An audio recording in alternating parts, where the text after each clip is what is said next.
Varicose వ్యాధితో బాధపడుతున్నారంట. తక్కువ ఖర్చుతో ట్రీట్మెంట్ కావాలి అనుకుంటే ఎవిస్ హాస్పిటల్ని సంప్రదించండి. నమస్కారం, మీరు చూస్తున్న సుమన్ టీవీ. నేను మీ కీర్తి. ఈ సంవత్సరంలో ఆదివారం పుష్యమి నక్షత్రం, అందులో వైశాఖ మాసంలో చాలా అరుదుగా వచ్చే రోజంట. అందులోని చాలా విశిష్టమైన రోజంట. చాలా ప్రత్యేకతలు ఈ ఒక్క రోజుకే ఉన్నాయి.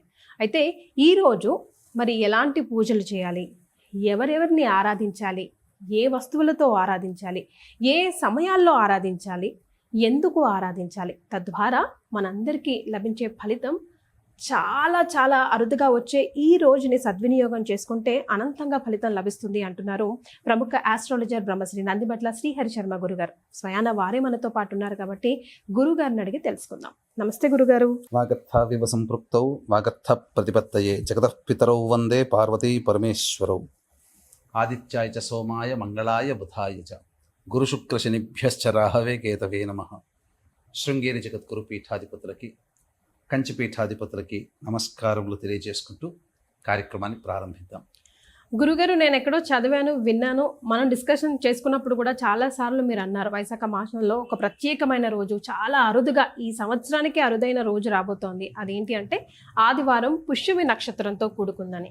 ఈ రోజు మరి మేమంతా సద్వినియోగం చేసుకోవాలంటే ఎలాంటి దేవత ఆరాధన చేయాలి, ఎప్పుడు చేయాలి, ఎందుకు చేయాలి, ఎలాంటి వాళ్ళు చేయాలి గురుగారు? ఎలాంటి వాళ్ళు ఇన్ ద సెన్స్ అంటే రకరకాల కష్టాలు, ఈతి బాధలు ఉంటూ ఉంటాయి కదా. కొంతమందికి పిల్లలు లేకపోవడం, కొంతమందికి ఉద్యోగాలు లేకపోవడం, కొంతమందికి పెళ్ళిళ్ళు కాకపోవడం, అప్పుల బాధ తీరడం. సో ప్రత్యేకంగా వీరికైతే ఈ రోజు చాలా ఉపయోగపడుతుంది, ఖచ్చితంగా మీరు ఈ రోజుని సద్వినియోగం చేసుకోవాల్సిందే అన్నట్టుగా ఉందంటారా? తప్పకుండానమ్మా. అసలు ఈ వైశాఖ మాసం యొక్క విశిష్టత ఏంటంటే, ఒక్కొక్క మాసం ఒక్కొక్క దేవతని ఆరాధన చేయమంటే ఈ వైశాఖ మాసము ముఖ్యముగా విష్ణువుని, లలిత అమ్మవారిని ఆరాధన చేయమని మనకు శాస్త్రం చెప్పబడి ఉంది. ఇక గమనించుకున్నట్లయితే ఈ వైశాఖ మాసంలో చేసేటువంటి దానాలు అనంతమైనటువంటి పుణ్య ఫలితాలు ఇస్తాయి. ఎందుకనంటే ఈ భూమి మీద ప్రతి మానవుడు కూడా ఎండవేడితో చాలా కష్టాలు పడుతుంటాడు. మనిషికి కావాల్సింది ఏంది? ఇంత కూడు, కట్టుకోవడానికి గడ్డ, గుడ్డ, ఉండడానికి ఒక ఇల్లు. అంటే ఏంటి? మంచి భోజనము, అలాగే మంచి వస్త్రము, అంటే ఎండ వేడిమి నుంచి కాపాడగలిగేటువంటిది వస్త్రము, అలాగే ఆచ్ఛాదనం, చల్లటి స్థితి ఉండేటువంటి నీడని, ఇవన్నీ కలిగించేటువంటి ఎవరైతే దానం చేస్తారో వాళ్ళకందరికీ కూడా విష్ణు యొక్క అనుగ్రహం కలగడం, తద్వారా అన్ని విధాల సుఖ సౌఖ్యాలు కలుగుతాయి. అంటే శాస్త్రంలో ఏదో లక్షల కొద్ది, కోట్ల కొద్ది, వేల కొలది పెట్టి దానం చేయమని ఎక్కడా చెప్పబడలేదు. చాలా సులువైనటువంటి దానములు చేయమన్నది. ఏం చేయాలి? చలివేంద్రములు మనం పెట్టుకోవాలి, అలాగే కంబళి దానం చేయమన్నది, అలాగే తాటి ఆకుతో చేసినటువంటి చాపని దానం చేయమన్నది. ఇది వైశాఖ మాసంలో చెప్పబడినటువంటిది. అయితే ఈ వైశాఖ మాసంలోనే మహానుభావులు ఎంతో మంది పుట్టారు. ఈ వైశాఖ మాసంలోనే మనకు నృసింహ జయంతి వస్తుంది, అక్షయ తృతీయ, అలాగే పరమాచార్యుడైనటువంటి ఆదిశంకర భగవత్పాదుల వారు, రామానుజాచార్యుల వారి జన్మ, గొప్ప గొప్ప సంఘానికి, ఈ యొక్క సమాజానికి మేలు చేసినటువంటి వాళ్ళందరూ కూడా ఈ వైశాఖ మాసంలో జన్మించినటువంటి వాళ్ళే. అయితే ఈ వైశాఖ మాసం, ఈ 2025 సంవత్సరంలో వచ్చే వైశాఖ మాసంలో అత్యంత శుభమైనటువంటి పుణ్యమైనటువంటి రోజు, అత్యంత అరుదుగా వచ్చేటువంటిది. నాకు తెలిసి ఈ సంవత్సరం అత్యంత అరుదుగా వైశాఖ మాసంలో వచ్చే గొప్పదైనటువంటి రోజు రేపు వచ్చేటువంటి రోజమ్మ, ఆదివారం గురుగారు. ఆదివారము మరియు పుష్యమి నక్షత్రము, విశేషంగా సప్తమి తిథి, భాను సప్తమి అని అంటారు. ఈ యొక్క తిథిని పురస్కరించుకొని కొన్ని పరిహారాలు గనక మానవుడు గనక చేసుకుంటే తప్పకుండా ఎంతో గొప్పదైనటువంటి పుణ్య ఫలితం కలుగుతుంది. అంటే ఎందుకు చెప్తున్నానంటేనమ్మా, అతి శీఘ్రంగా ఫలితాలు ఇచ్చేటువంటి నక్షత్రాలలో పుష్యమి నక్షత్రం చాలా గొప్పది గురుగారు. దేవతా గణానికి సంబంధించినటువంటి నక్షత్రము. మరియు పుష్యమి నక్షత్రానికి భగవానుడు శని అయితే దేవత బృహస్పతి. అందుకనే పుష్యమి నక్షత్రానికి ప్రారంభం ఓం బృహస్పతిర్నః పరిపాతు పశ్చాత్, బృహస్పతి అనే నామంతో ఈ యొక్క పుష్యమి నక్షత్రం ప్రారంభమవుతుంది. ఈ పుష్యమి నక్షత్రానికి ఉన్నటువంటి గొప్ప విశిష్టత ఏంటంటే పోషించేది.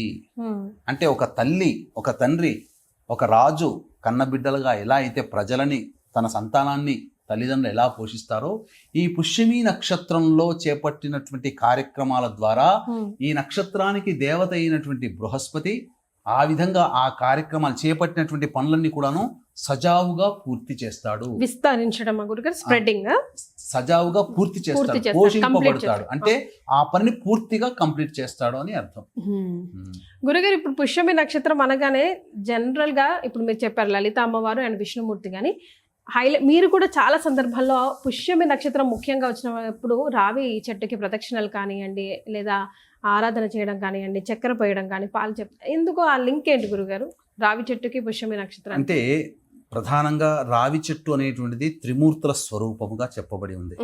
కాబట్టి విష్ణువుని పూజించే వాళ్ళైనా, ఈశ్వరుని పూజించే వాళ్ళైనా, లలిత అమ్మవారిని పూజించే వాళ్ళైనా రావి చెట్టు దగ్గర గనక చేసినటువంటి పూజ సత్ఫలితాలను ఇస్తుంది. ఇటువంటి ఆదివారము పుష్యమి నక్షత్రము రావడం చాలా అరుదు. పుష్యార్క యోగము అంటారు.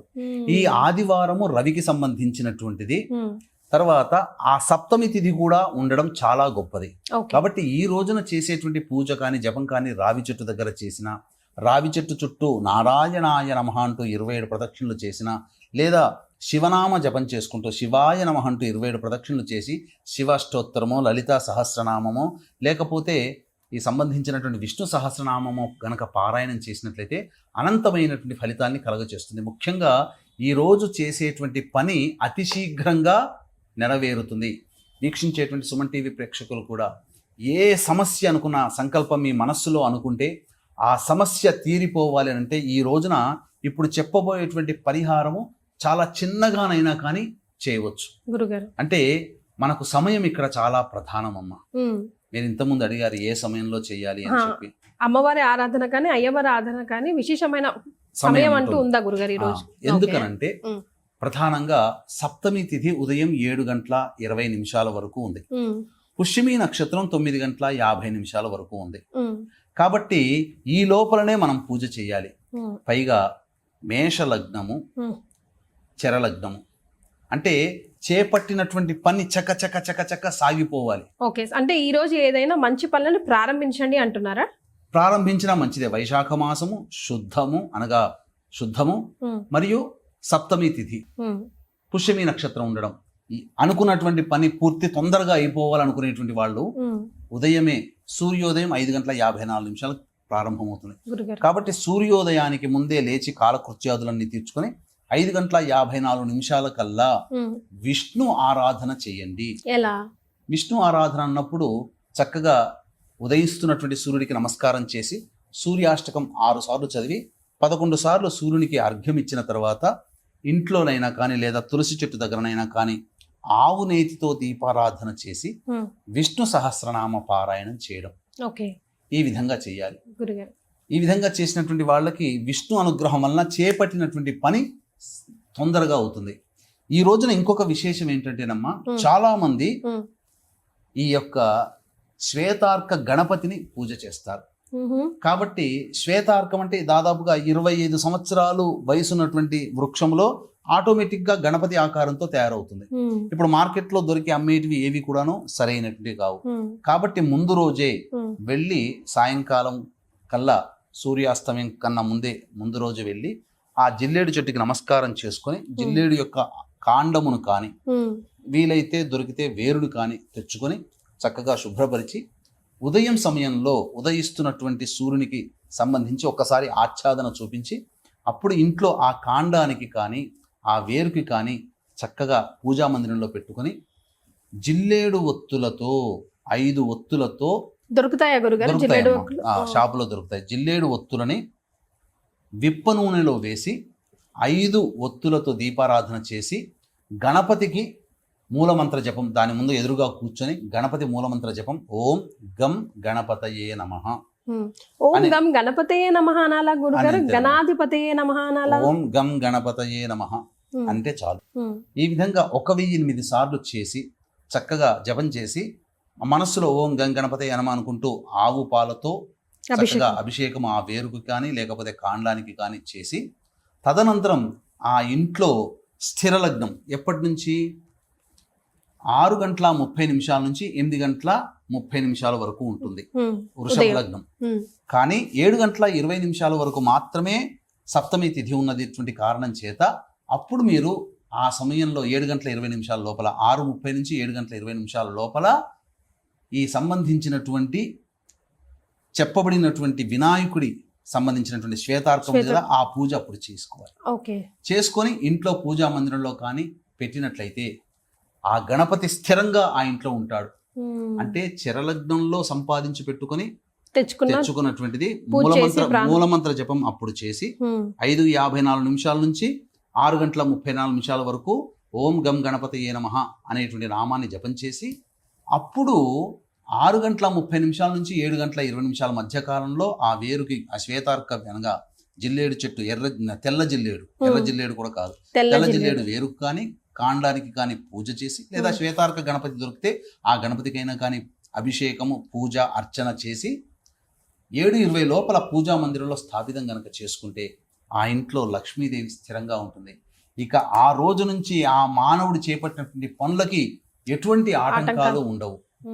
ముఖ్యంగా ఇటువంటి ఆదివారము అమావాస్య సరే ఇవన్నీ మాకు దొరకవండి, సాధారణంగా మేము చేసుకునేటుంటాం పూజ చేసుకుంటాం అనేటువంటి వాళ్ళు కూడాను ఏ విధంగా పూజ చేయొచ్చు? ఈ రోజున లలిత అమ్మవారిని పూజ చేయొచ్చు.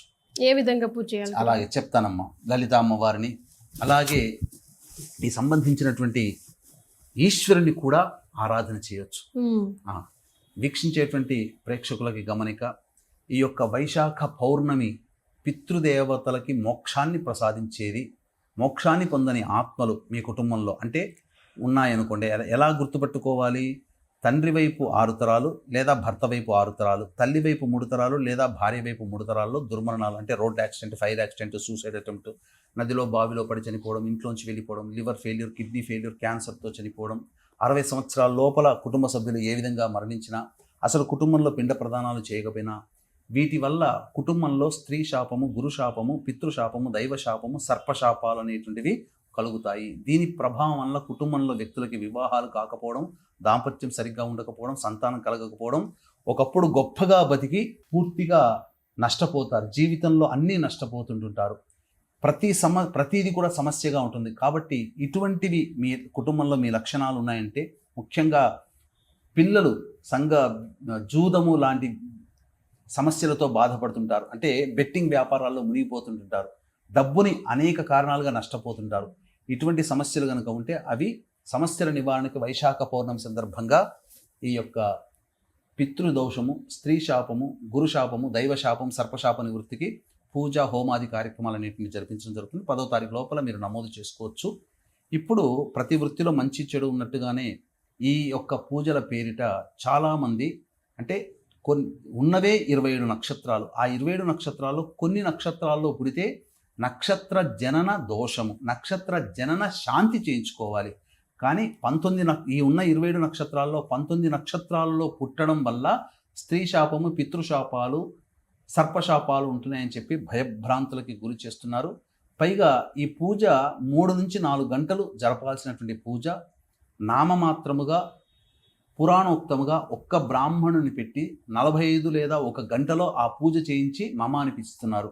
కాబట్టి మోసం చేసేవాళ్ళు ఎంతమంది ఎప్పుడూ ఉన్నప్పటికీ కూడా మోసపోకుండా ఉండడమే మన కర్తవ్యం. కాబట్టి నిజాయితీగా జరిపించేటువంటి కార్యక్రమంలో 2013 నుంచి ఈ కార్యక్రమాలు జరిపిస్తున్నాం. అవకాశం ఉన్న వాళ్ళు కార్యక్రమ తదనంతరం కాంటాక్ట్ చేసి అటువంటి 19 నక్షత్రాల్లో పుడితే దోషం అని చెప్పి భయభ్రాంతులకు గురి చేసే వాళ్ళ బారిన పడకుండా చక్కగా చెప్పిన లక్షణాలు ఉంటే అది నిజమని నమ్మి కార్యక్రమంలో పాల్గొనే ప్రయత్నం చేయండి. 12వ తారీఖు రోజున పౌర్ణమి రోజున చేసి సముద్ర స్నానం చేయడం ద్వారా పితృదోషాలు తొలగిపోతాయి. ఇక లలిత అమ్మవారికి సంబంధించింది చెప్పాం కదమ్మా. ఉదయమే కాలకృత్యాదులు తీర్చుకొని 5:54 సూర్యోదయం అవుతుంది. ఆ సూర్యోదయం సమయంలో లలిత అమ్మవారి చిత్రపటానికి వేసి ఎర్ర జిల్లేడు లేదా తెల్ల జిల్లేడు దొరికితే చాలా మంచిది. తెల్ల జిల్లేడు పూలమాలని అమ్మవారికి వేసి లలితా సహస్రనామ పారాయణం చేసి పులగం నైవేద్యంగా పెట్టాలి. విష్ణువుకి సంబంధించి తులసి మాల వేసి విష్ణు సహస్రనామ పారాయణం, ఈశ్వరుడికి సంబంధించి నైవేద్యం చక్కగా ఏం పెట్టాలి గురుగారు? చెప్తానమ్మా. తెల్ల జిల్లేడు పూల ఈశ్వరునికి వేసి అప్పుడు ఈ యొక్క శివ సహస్రనామ పారాయణం చేయాలి. అన్నిటికంటే ముఖ్యంగా గమనించాల్సినటువంటి అంశం ఏంటంటే ఈ యొక్క పూజ చేసేటప్పుడు అర్చన చేస్తారు కదా, ఈ అర్చన చేసేటప్పుడు విశేషంగా ఈ వైశాఖ మాసంలో ఏ దేవత ఆరాధన చేసినా దవనము, మరుమము ఇవి రెండు దొరుకుతాయి. మరుమం అంటే దొరుకుతుందమ్మా విడివిడిగా మనకు. ఇప్పుడు చెప్పాలి అంటే ఎక్కడ పూజ సామాగ్రిలో దొరుకుతుంది, కానీ చాలా రేరుగా దొరుకుతుంది. ఎందుకంటే నేను ఈ మధ్యనే దవనంతో కూడా ఇంట్లో ఒక పూజ చేయడం జరిగింది. దవనము విశేషము, అలాగే మరుమము కూడా విశేషం. ఈ రెండు ఆకులతో గనక పూజ చేస్తే చాలా దేవతలు అతి శీఘ్రంగా ఫలితాలు ఇస్తారట. ఈ వైశాఖ మాసంలోనే చెయ్యాలి. ఈ విధంగా చేసినట్లయితే తప్పకుండా మంచి జరుగుతుంది. ఉద్యోగం రాని వాళ్ళు ఈశ్వరుడికి అభిషేకం జరిపించి తెల్ల జిల్లేడు పూలతో అర్చన చేస్తే, లేదా ఎర్ర జిల్లేడు పూలతో విష్ణువునికి అర్చన చేస్తే అతి శీఘ్రంగా దొరుకుతుంది ఉద్యోగం. వివాహం కానటువంటి అబ్బాయిలకి అమ్మాయిలు ఈ యొక్క చక్కెర కలిపినటువంటి నీటితో ఈశ్వరుడికి అభిషేకం జరిపించి గన్నేరు పూలు లేదా మల్లెపూలతో అర్చన చేస్తే అతి శీఘ్రంగా వివాహం జరుగుతుంది. ఉద్యోగం కోసం అయితే చెరుకు రసంతో అభిషేకం చేస్తే చాలా విశేషం. ఇక దాంపత్య సమస్యలు ఇవన్నీ తొలగిపోవాలన్నా ఈశ్వరుడికి ఈ ఆదివారము పుష్యమి నక్షత్రం రోజున చక్కగా మామిడి పండ్ల రసముతో అభిషేకం జరిగితే తప్పకుండా మంచి జరుగుతుంది. మామిడి చెట్టు కింద కూడా ఈశ్వరుని ఆరాధన చేస్తే అటువంటి ఈశ్వరుని ఆరాధన చేసినటువంటి అమ్మాయికి పరమేశ్వరుడు అంతటి వాడు భర్తగా లభిస్తాడు. ఎందుకంటే సాక్షాత్తు మీనాక్షి అమ్మవారు కానీ అమ్మవారు సాక్షాత్తు ఆ విధంగా మామిడి చెట్టు కింద ఈశ్వరుని ఆరాధన చేసే పొందింది. కాబట్టి మనం ఏ కోరికైనా అతి శీఘ్రంగా నెరవేరాలి అని అంటే ఇప్పుడు చెప్పబడినటువంటి విధానంతో గనక చేసుకుంటే మంచిది. మళ్ళీ ఒకసారి సమయం తెలియజేస్తున్నాను. సప్తమి తిథి ఉదయం 7:20 వరకు ఉంది. పుష్యమి నక్షత్రం 9:56 వరకు ఉంది. కాబట్టి 5:54 నుంచి 6:30 వరకు చరలగ్నము. కాబట్టి మీరు ఏ దేవత ఆరాధన చేయాలనుకుంటున్నారో ఆ దేవత చిత్రపటానికి పూలమాల వేసి ఆ దేవత ఆరాధన చేసి చక్కగా అభిషేకము, పూజ ఇవన్నీ కూడా అనగా నామజపం చేసి స్థిర లగ్నము, వృషభ లగ్నము 6:30 నుంచి 8:30 వరకు. అయితే 7:20 వరకు సప్తమి తిథి ఉంది. కాబట్టి ఉదయం 6:30 నుంచి 7:20 మధ్యకాలంలో పూజ జపము చేసి నైవేద్యం పెట్టండి. స్థిర లగ్నం చేయడం వల్ల మీ కోరిక అతి శీఘ్రంగా నెరవేరుతుంది అని చెప్పడంలో సందేహం లేదు. రైట్. సో విన్నారు కదా, ఈ వైశాఖ మాసంలోనే అత్యంత ప్రత్యేకమైన రోజు ఆదివారం పుష్యమి నక్షత్రంలో, అది కూడా భాను సప్తమి రోజు రావడం. ఈ రోజుని ఏ విధంగా మనం సద్వినియోగం చేసుకుంటే అతి శీఘ్రంగా మన కోరికలు ఫలిస్తాయి అన్నది గురుగారు చాలా కులంకుశంగా చెప్పారు. తప్పకుండా ఈ రోజుని సద్వినియోగం చేసుకోండి. అలాగేనమ్మా, ఈ రోజున కటింగ్ చేయకూడదు, మాంసాహారము, మద్యపానము, ధూమపానం చేయకూడదు, బ్రహ్మచర్య వ్రతాన్ని ఆచరించాలి, దాంపత్యం పనికిరాదు, ఇనుప వస్తువులు కొనకూడదు, శనికి సంబంధించినటువంటి వస్తువులు ఏవి కూడా అనగా నూనెని రాసుకోవడము అనేటువంటివి చేయకూడదు. సో అసలు నూనె కొనుగోలు కూడా పనికిరాదు. నూనె, ఐరన్ కి సంబంధించినవి ఏవి కొనుగోలు కూడా చేయకూడదు. రైట్. చాలా సంతోషం గురుగారు, ధన్యవాదాలు. సర్వం శ్రీ ఉమామహేశ్వర పరబ్రహ్మార్పణమస్తు.